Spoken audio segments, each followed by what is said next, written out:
Je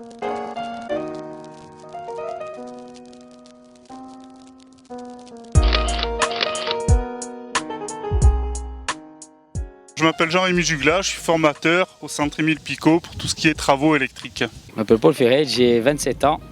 Je travaille sur la Haute-Corse, société DEG. Et je suis en formation ici pour acquérir le titre professionnel de monteur réseau. Je m'appelle Amit, je viens de la région de Languedoc-Roussillon et j'ai 24 ans. Je m'appelle Hamza Ebaz, je travaille à la société Spitrento et je suis monteur électricien.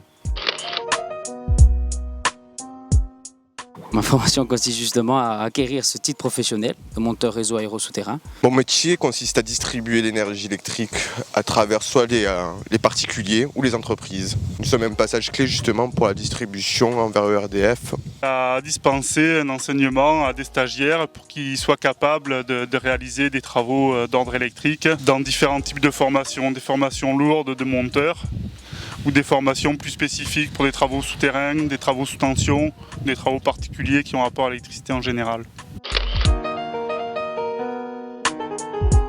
Une notion électrique, très important. Respecter les règles de sécurité. Pas d'appréhension sur la hauteur. L'agilité. Beaucoup de logique. Il faut être assez manuel. Et de la volonté surtout.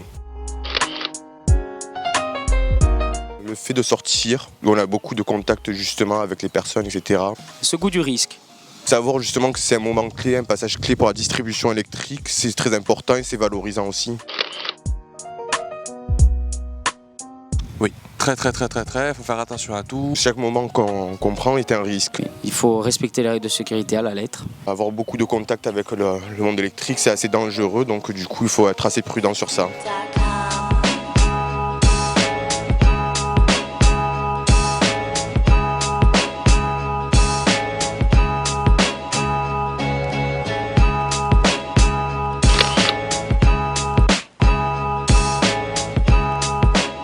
Nous arrivons dans notre société le matin, nous chargeons les camions. Dès qu'on arrive sur le chantier, généralement, on va directement soit le chef de chantier, soit directement le conducteur de travaux. Distribuer un ordre de mission, soit de RDF, soit de la SMED, enfin d'une régie quelconque. On prend connaissance du chantier où on va travailler.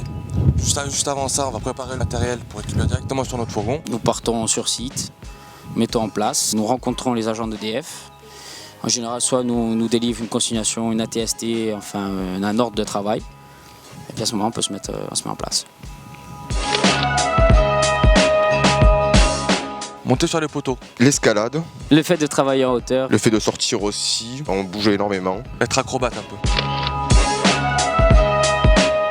Tout ce qui est d'ordre sécuritaire, une certaine logique, ne pas avoir d'appréhension, connaître bien son métier aussi.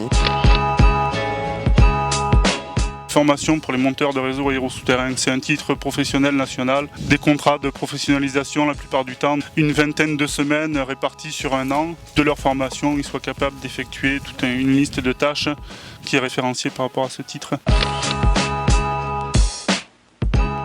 Qu'il ne faut pas avoir peur. Avec de l'envie, on fait tout. Donc là, c'est un métier abordable. Il n'y a pas besoin de faire de grandes études. Mais c'est quand même un métier qui est très important. Il faut juste être un petit peu courageux, ne pas avoir cette appréhension de hauteur. Et surtout énormément de logique aussi. Et puis ça ira bien. C'est un métier rare, mais c'est un beau métier.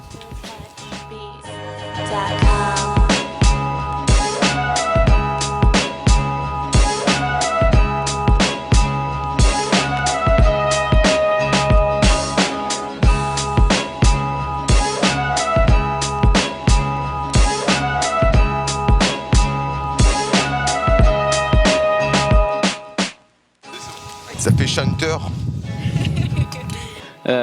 Toute la reconnaissance est donnée à EDF et pas aux sociétés privées parce que c'est nous qui travaillons. D'accord ?